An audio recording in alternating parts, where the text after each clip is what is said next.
Alô, meu querido, fala minha querida, estou aqui diretamente dos estúdios do Smart para começar uma nova série com você, que é a série Periciando. Doutor, nosso objetivo nessa série é conversar com você um pouquinho a respeito de algumas perícias feitas hoje na prática aqui no Brasil. Dentre elas, eu pretendo conversar com você a respeito das perícias de local de morte violenta, eu pretendo também trabalhar um pouquinho a respeito da perícia de documentoscopia, nós vamos conversar várias perícias aqui.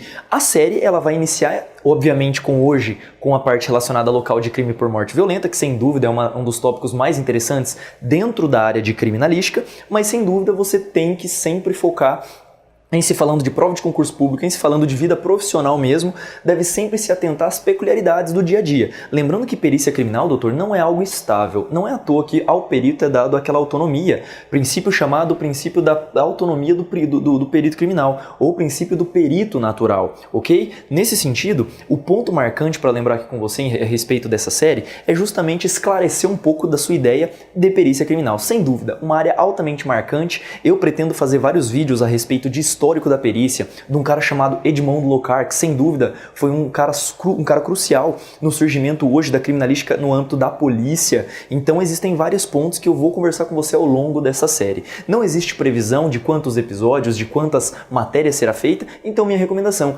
deixa sua opinião aqui embaixo do vídeo, lá nos comentários, para depois a gente poder acessar e trocar uma ideia com você a respeito da realização desse vídeo que você está pedindo. Show de bola? Doutor, para quem não me conhece, eu me chamo Pedro, eu atuo na área relacionada a concursos públicos para carreira policial, sou formado pela Academia de Polícia Civil do Distrito Federal para o cargo de perito criminal e também já fui aprovado em outros concursos para perito criminal, inclusive aqui no Paraná, que é onde nós estamos diretamente emitindo para você de todo o Brasil.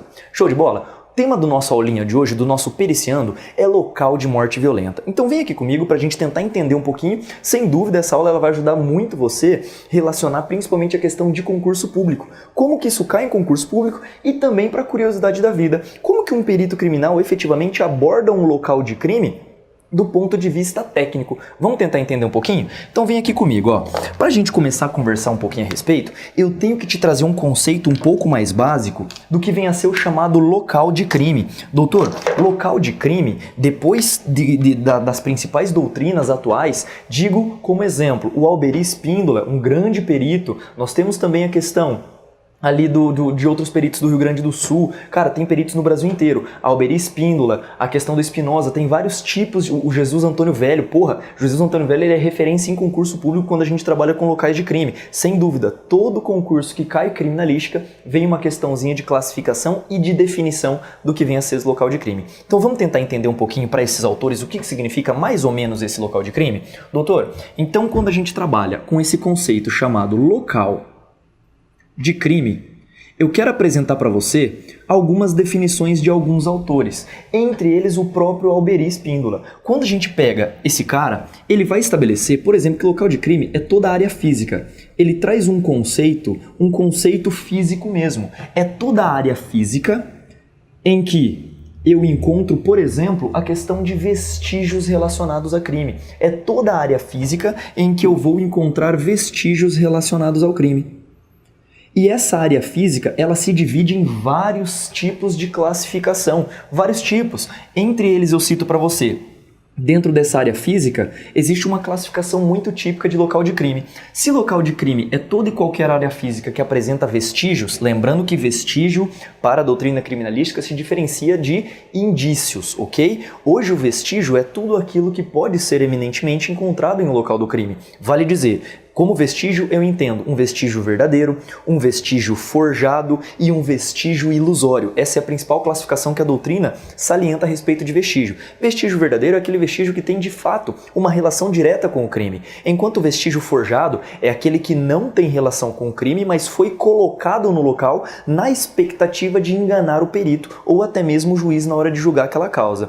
Por fim, o vestígio ilusório é um vestígio que, na verdade, não tem relação com o crime, mas que ele não foi plantado por alguém lá intencionalmente. Ele simplesmente está lá, muitas vezes enganando os peritos. Doutor, na prática pericial, vestígio ilusório acontece demais em cena de crime. Demais. Então, por isso que talvez o Alberi ele dê essa vertente, ele trabalha essa questão relacionada a vestígio como sendo área física, toda área física em que houver essa questão de vestígio. Agora, se eu trabalhar com outros doutrinadores, aqui eu cito para você o Heraldo Rabelo. Para o Heraldo, nós temos um conceito um pouco mais complicado de local de crime. Por quê? Ele trabalha com uma visão, com uma noção temporal, na verdade espacial. Vamos lá. Para ele vai estabelecer que a partir do local em que eu encontrar um vestígio, vou dar um exemplo para você, principalmente nas mortes violentas, em se tratando de uma perícia perinecroscópica, numa perícia em crime de homicídio, em que eu vou analisar os arredores daquele cadáver. Então, para o Heraldo Rabelo, ele estabelece com o estabelecimento de um foco, ele trabalha com o estabelecimento de um foco e toda a região adjacente a esse foco.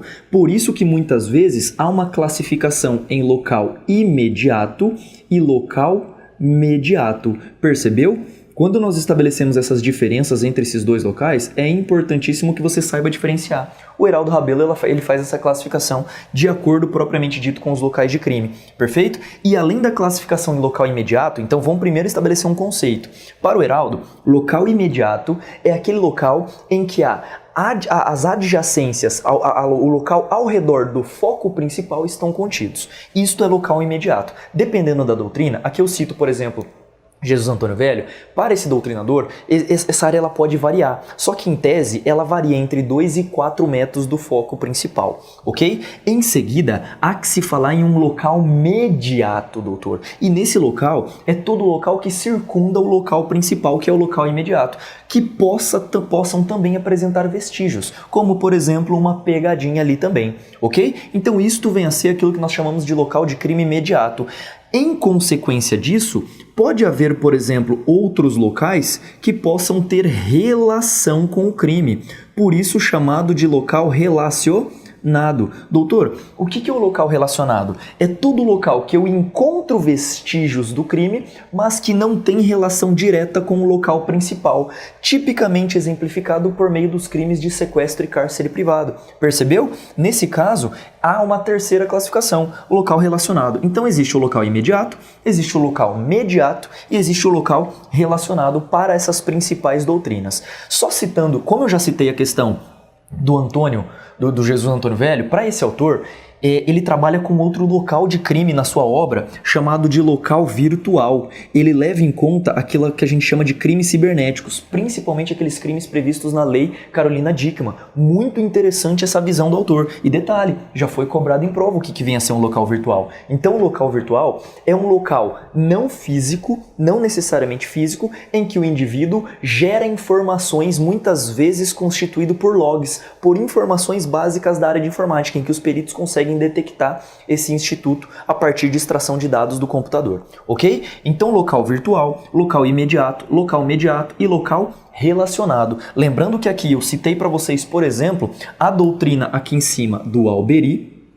Eu citei também a doutrina de um cara que nós vamos chamar de Heraldo Rabelo, muito famoso também, ok? E também no local virtual a questão do Jesus Antônio Velho, na sua obra, aí tranquilo. Beleza? Então isto vem a ser o conceito básico de local do crime. Agora, o ponto legal para eu trabalhar com você, na verdade o foco que eu gostaria de trabalhar com você é a questão do local de crime de morte violenta. Então vamos estabelecer aqui um conceito de morte violenta?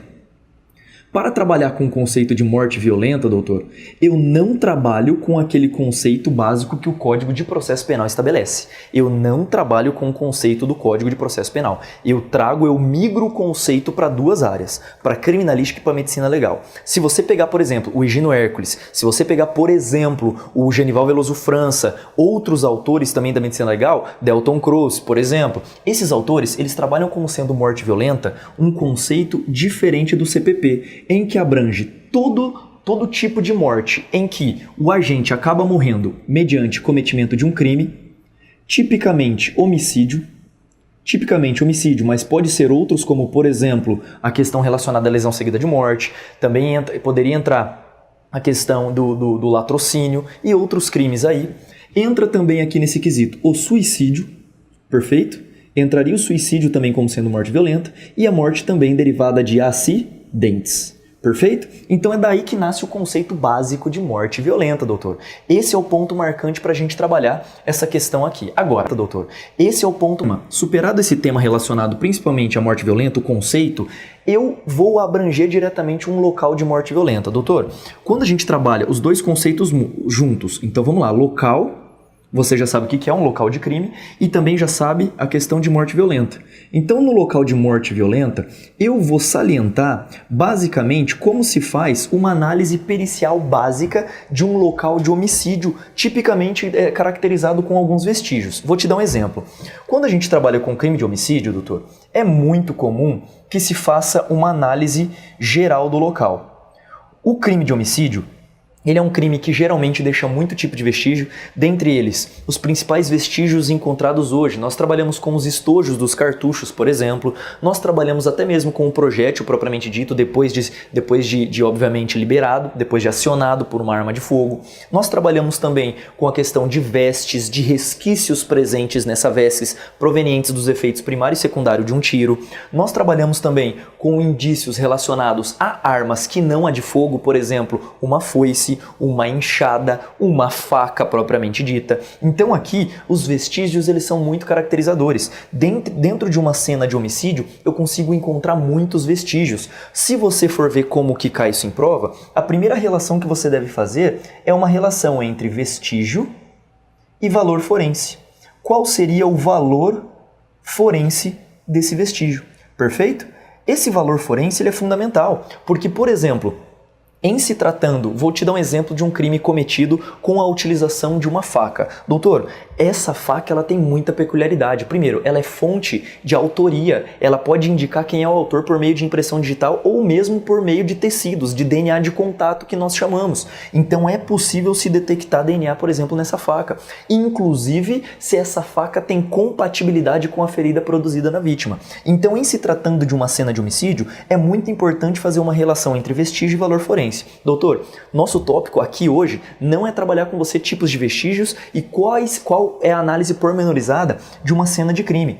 Aqui, quando eu trabalho com a cena de homicídio, o ponto mais marcante que você tem que lembrar é a relação com esses vestígios e valores forenses. Lembrando que, de acordo com com uma doutrina que pega a finalidade do local do crime, em um local do crime, toda e qualquer pessoa, em se tratando de perito criminal, que for abordar, ele deve trabalhar aquilo que nós chamamos de epitâmero de Quintiliano. Doutor, o que vem a ser o epitâmero de Quintiliano? Olha só, quando eu trabalho com você esse conceito de epitâmero de Quintiliano, eu estou querendo dizer que o perito ele vai ter que responder, na verdade assim, ele vai ter que pesquisar 7 perguntinhas. Quando eu tenho esse epitâmero de Quintiliano, por exemplo, onde aconteceu o crime? Como aconteceu o crime? Por que aconteceu esse crime? Quem cometeu esse crime? Então o epitâmero de Quintiliano ele trabalha com perguntas. Hoje, em se falando de planejamento estratégico no nível de empresa, é o famoso 5W2H para quem estuda. Mas aqui seria o que, quem, quando, como, onde e porquê. É da onde que sai o epitâmero de Quintiliano. Dica de prova, o porquê não é um tópico pesquisado pelo perito. O perito ele trabalha com aquilo que a gente chama de vestígios e elementos de informação objetivo. A prova pericial é uma prova objetiva e não subjetiva. Por isso que não se inclui, de acordo com a doutrina majoritária, não entra o tópico do porquê. Esse é o ponto marcante, ok? Do motivo dele ter cometido aquele crime. Os motivos, os investigadores de polícia é quem deverão investigar na prática. Então hoje eu quero detectar o epitêmero de Quintiliano. E qual seria a finalidade de se adentrar uma cena de crime, por exemplo, de homicídio, Pedro? Olha só que legal. A finalidade básica de se investigar um local de crime nada mais é do que fazer algumas constatações. E a primeira delas, de acordo com a principal também doutrina, aqui eu cito o Victor Stanwell, ele cita uma série de perícias, na verdade uma série de passos a serem realizados em um local de crime. A primeira finalidade seria qual? Primeiro, constatar se houve ou não crime. Será que houve ou não houve crime? É a primeira pergunta que você vai fazer quando você chega no local do crime. Se houve crime, eu vou ter que qualificá-lo. Eu vou ter que levantar qual é a modalidade. Eu vou ter que ver se há um aumento de pena ou não. E é daí que eu extraio para o senhor, doutor. Perito tem sim que ter conhecimento a respeito do direito penal e do direito processual penal. Só que é fundamental para uma boa perícia, ok? Em terceira análise, nós temos que falar também na questão da identificação do criminoso. Beleza, eu vi que houve crime e consegui identificar. Em segunda análise, vamos tentar identificar qual é o crime criminoso. Essa seria a terceira finalidade do local do crime. Lembrando que lá no inquérito policial, eu trabalho com você que o inquérito ele quer o quê? O que o inquérito policial ele almeja? Olha que legal. Determinar se há crime, materialidade do crime e a autoria. Percebeu? Perito trabalhando, doutor. Em quarta análise, há que se falar naquela fase que nós chamamos de levantamentos. Levantamento de um local do crime. E aí você me indagaria, Pedro, que tipo de levantamento? Porra, aqui entra vários, doutor. Entra o levantamento fotográfico, ok?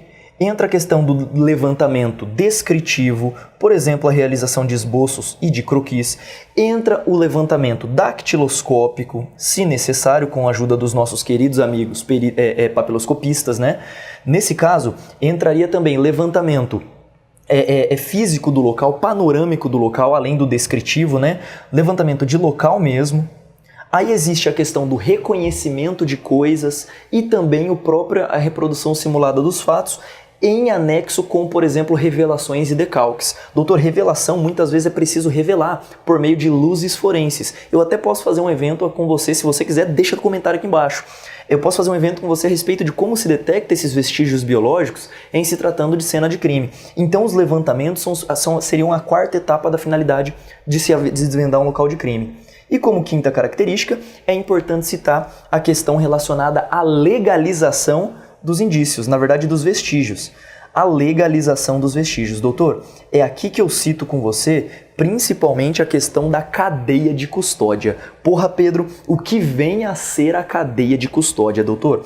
Cadeia de custódia nada mais é do que uma sequência de atos a serem objetivos para a manutenção da boa produção da prova, ok? É você usar luva. Lembra do caso O.J. Simpson, super famoso? Nós tivemos um caso muito marcado justamente com uma falha relacionada à etapa de legalização da cadeia de custódia. Então eu tenho que fazer uma coleta bem feita, utilizando paramentação adequada, eu tenho que transportá-la de maneira adequada, eu tenho que armazená-la no local também ideal e adequado, e eu devo processá-la e emitir um laudo sempre nos trâmites legais, ok? Então a quinta etapa seria a legalização do indício. Superadas essas finalidades, deixa eu trabalhar com você um pouquinho como que se faz todo o levantamento do local. Agora sim, vamos falar um pouquinho a respeito do levantamento de um local do crime de homicídio. Miguel, vamos falar então agora a respeito dos principais locais de morte violenta.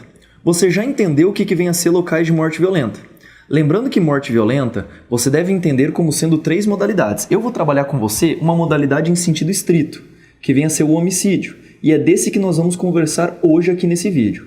Depois, nós podemos até fazer um outro vídeo relacionando a questão do suicídio e do acidente. Quais seriam os principais tipos de perícias a serem feitas em locais de suicídio, principalmente as perícias voltadas para a medicina legal. Show de bola! E a questão do acidente aqui embaixo, ó.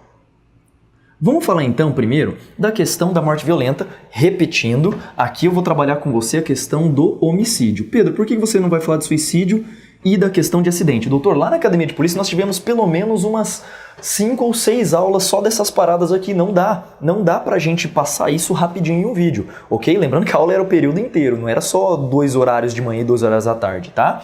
Então, em se falando de homicídio, suicídio é muito fácil. Suicídio remete muito à ideia da medicina legal.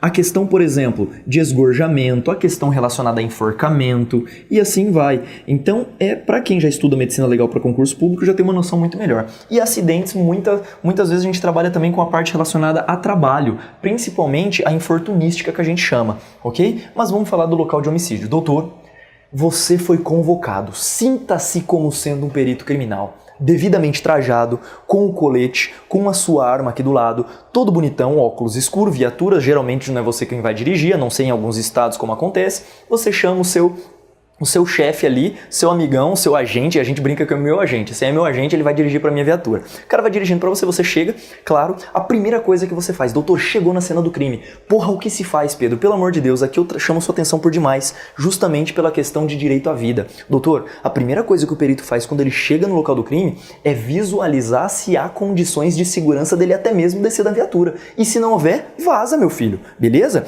Nesse sentido, a primeira coisa que se faz é avaliar as condições de segurança.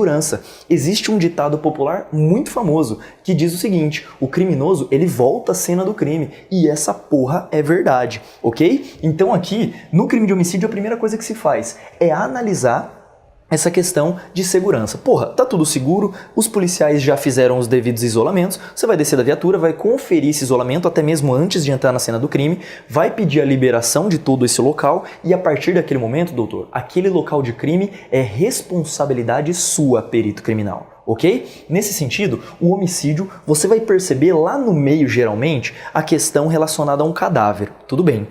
Esse isolamento que é feito na cena do crime, ele deve respeitar algumas condições. Por exemplo, a adequação eu não faço diretamente em cima de um vestígio. Eu sempre devo pegar uma borda de segurança lateral, e isto varia de acordo com a cena do crime. Em se tratando de locais fechados, como por exemplo o cômodo de casas, a própria parede já serve como isolamento. Agora, quando eu trabalho com locais abertos, por exemplo uma praça, eu preciso adaptar essa modificação do local do crime. Perfeito? Então, em se falando de homicídio, a primeira coisa que eu vou fazer é avaliar as condições de local,